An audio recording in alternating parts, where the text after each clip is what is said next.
temugamba nti tetwabalabula.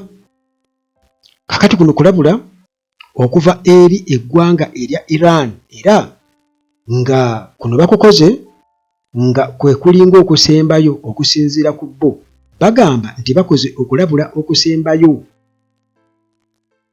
Si Saudi Arabia oba Qatar, ensi zonna eziri mu Gulf oba Gulf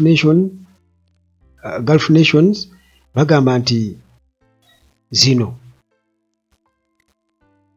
zijja kkubwa mu nkubwa esingako ku kibaddewo, kubanga babadde batagetinga nfa ezo ze basuubira okuba nti nno Abamerika mwe basiisidde. Kaakati bagamba singa olutalo lugezaako kwekisikaaleetinga, lugezaako okuwanvuwa, Iran nayo egenda kwongera okukalubya ebintu ekube weesanze ng'ekuba bukubi. Kakati munnange buno bunkenke bwennyini mu Middle East era nga bulabika bwe butyo buyingidde kiwali badde oyita dangerous phase, buyingidde omutendera ogw'omutawaana ennyo. Kati Iran bwetyo emaze okubeera ng'ekola sigino okubeera nga ekyusaamukko mu strategy, ekyusaamukko mu pulaani, shift in its strategy. Kakati mu kusooka ekibadde kirabwanga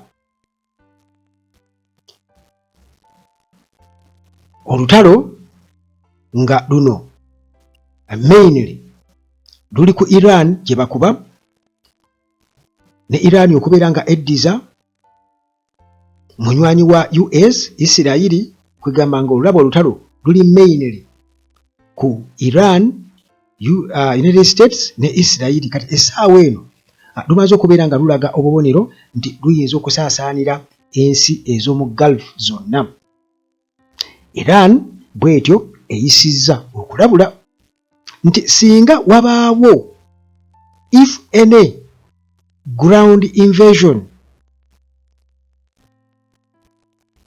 wabaawo attempt yonna ne basindika amagye ku ttaka nga balumba eggwanga erya Iran, kakati ensi Iran erabula nti ensi zeerabanga oba ezirabwanga eziyamba US mu kikolwa ekyo zigenda kubeera nga zifeesinga direct consequences, zigenda kuba nga nazo zigwa ku kyokya okuva mu ggwanga erya Iran butereevu. Era n'agamba nti United Arab Emirates UAE eno bagirabanga key concern, era nga okulabula munnange bwe batyo nga bongera okuttaanya ensonga yaabwe ku ekyo ekiriwo oba kye basuubira okuba nti kyekigenda mu maaso kye baagala okukola. Tibaagala kubeera ng'eggwanga erya Amerika lisindika amagye ago ku ttaka okuyingira Iran bwetyo ekimeekinze clear nti any ground invasion, especially attempts to capture its territory oba islands, will be treated as an act of war. Kyonna kyonna ekikolwa ekyokubeera nti basindika amagye ku ttaka, naddala mu kugezaako kubeera nga bawamba agamu ku matwale gaayo oba ebizinga byayo, bagenda kukiyisuza ddala oba bo kukitwalira ddala nga ekikolwa ekyokubeera nti kati bali mu lutalo olwa ddala. Kitegeeza nti olutalo terutandikanga era nebadde tetandikanga lutalo, kyetegeeza. Kakati munnange officials okuva mu Tehran bwe batyo bamaze okubeera nga balabula nti okwanukula oba response tegenda kubeerako nakkomo, wabula nti bano bakakasa nti egenda kubeera very oba direct and severe, egenda kubeera y'amaanyi nnyo nga bakubira ddala mu nfo ezo munnange ez'enkizo. Era bagamba nti bagenda kuba batagetinga naddala obulumbaganyi gye bubeera buvudde nti Amerika ekoze essaawa mmwe kati ekasuka. Kitegeeza nti bagenda kubanga tebakubaawo wokka ewali bbeesi ya Amerika, waliwo bagenda kukuba neewalala. Era bano bagamba nti bo okusinziira ku ttooni gye boogereramu Iran bagamba nti ttooni gye boogereramu ekyusa olw'ensonga nti ensi yonna ebadde ekiraba tuli babadde bagezaako okubeera nga baataakinga ebifo ebirala mu nsi ezo omuli beesi za Amerika kati ng'ensi ziri mu Gulf babadde tebannakuba nnyo walala naye munnange bo era nga batukakasa nti UAE eri under their radar nti bagiraba butereevu yonna bagipimaapima dda bagirina enfo zaayo ze bayinza okubeera nga bakubamu kati okusinziira buli ku reports Iran yo eteebereza okuba nti United Arab Emirates eno tekoma bukomi kubeera nti mu kasirise etunuulira bintu butunuulizi nga bigenda mu maaso naye nti eno indirectly ewagira butereevu United States ne Israel era nga bagamba nti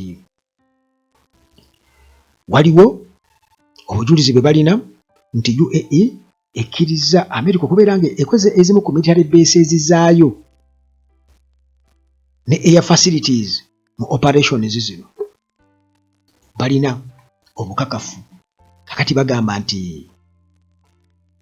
newankubadde tewanabaawoko official confirmation okuva mu UAE naye bo bakaleyima nga bagamba nti Iran egenda kuba eddamu okulowooza ku butya bwebadde eyisa ensi zino ez'omu Gulf oba Gulf nations nti eyinza okukyusaamu kakati era wano kiba kitegeeza nti targets may go beyond military bases ti basobola targets ze bagenda okubeera nga baconsideringa zigenda kuba zisukka ku zino military bases ze basuubira nti ze z'Abamerika bwe badde bakuba wokka era nga bagamba nti mu kulabula kuno kwa Iran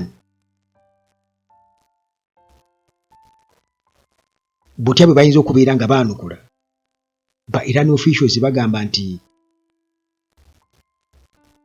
singa embeera oba obunkenke tension ngegezaako okubeera nga ewanvuwa obunkenke buwanvuwa bagamba nti munnange attacks may not be limited to military installations only bagenda kuba basukkawo bagamba bayina okukuba economic infrastructure tugoba oli awo mu banka munnange onoonya akasente nga mizayiro oba oli awo munnange nga bakubye ekintu ekirala oba akatale oba kiki bo nga babukubi bagamba nti government institutions nti gwe ekizimbe kino katugeze kiko offices za gavumenti nga bakuba bagamba ne business related projects eziri linked ku state nazo bajja kuzikuba bagenda kuzitagetinga kakati kino munnange nekireetawo obunkenke n'okutya nti wayinza okubaawo okwonoona ebintu ebiweererako ddala mu region naddala mu nsi eza UAE era nga zino tukimanyi bulungi nnyo nti ziriwo ku busuubuzi na ku investinga bulambuzi bwe bityo kaakati tukimanyi bulungi nnyo nti bo already omukutu ogwa Strait of Hormuz ogwo bagwefuga era nga reports bweziri nti United States eyinza okuba econsidering okubeera nga ekolayo operations okulinaana awo era nga baagala okubeera nga bakontrolinga ebizinga kati nga KAG ne Qasim basuubira okuba nti bayinza obikontrolinga era nekyegambe nti singa bagezaako muganda wange ate naye egenda kusussaawo jjukira nti Iran ebintu ebikola mu feezi kakati amafuta engeri gatambulizibwamu bw'osuubuza omukutu guno gwa makulu nnyo era nga oba oli awo nti singa wabaawo military action ku kitundu ekyo ekya Strait of Hormuz kiba kitegeeza nti kiyinza okuba ne far reaching consequences not just regionally but worldwide. Kakati waliwo obubonero obulaga nti United States erabika egenda eyongera ku magye gaayo mu region, era nga kigambibwa okuba nti waliwo amagye ge bongera okuba nga badiployinga mu bitundu ebyenjawulo, era kino tekirabwanga okubeera nga beetegekera oba obulumbaganyi obw'amaanyi aggressive phase ey'amaanyi mu njega eno. Mu kiseera kino Iran ekyakumye limited actions, tennaba kubaawo nnyo kwegamba kyekola ky'amaanyi nnyo kati okusinziira nga bwe yali luli, naye nga okulabula kuno kwe baakakola okusembayo kulaga nti bano basobola okubeera nga ate bongererako ddala singa embeera ewaseninga nti amaanyi gaayo gayinza okuba tennaba kubeera nga egalaga, kyegezaako okugamba nti egenda kukola ekisingawo awo. Kakati mu nnaku eziddako oba olya tusuubira okubeera nti embeera egenda kubeera crucial, egenda kubeera ya bunkenke. Tetumanyi oba nti obunkenke bunaakenderako oba buneeyongera, naye ng'ensi ezisinga obungi nti ensi eziri mu njega eno zirabika ziri ku risiki ennene nnyo ey'okubeera nti muganda wange zigwa ku kyokya singa embeera eyongera okubeera nga yeekanama. Kakati embeera eriwo, tosobola kugamba nti weegenda kubeera bweti oba bweti, eri unpredictable. Era nga bino byonna munnange tubitunuulira nga bwe tulowooza ku butebenkevu bw'ensi, global stability, nti egenda kubeera etya, nti awo wetuyitidde wetwatandikira, era nga bino biyinza okweyongererayo ddala. Omanyi kati waliwo abantu abalowooza nti bisobola kubeera nga byeyongerayo. Munnange bisobola. Tuyinza okulabira awo Iran ng'abasajja ne babaako we batuuka, ne wabaawo ensi eraba nti munywanyi wange kiyinza okuba bwe kiti, kati kaŋŋende ebyaddala. Kati ate n'ejjeemu ne zijja bbiri nga nabo bagamba nti tetuligenda kukkiriza US kuwangula Iran. Oyinza okwesanga China eruyingiddemu ng'eri ku sayidi eri nti abye twateesa bye watugamba nsimanya ogenda tuwa amafuta abye kibi tetubyagala. Russia butereevu nejja, kuba kati abo kitegeeza bajja butereevu. Bwe bajja obutereevu kitegeeza nti embeera ng'eba emaze okukola ki? Ebeera emaze okugaga. Ebeera emaze okugaga kubanga tekinologiya kitegeeza nti ebyuma baba bagenda kubeera babireeta eby'amaanyi ebyaddala. Era nga guno omulundi nsuubira okuba nga n'okukolima kuba kujja kubaamu ku sayidi emu. Nti kale mwe muyambyeko omusajja.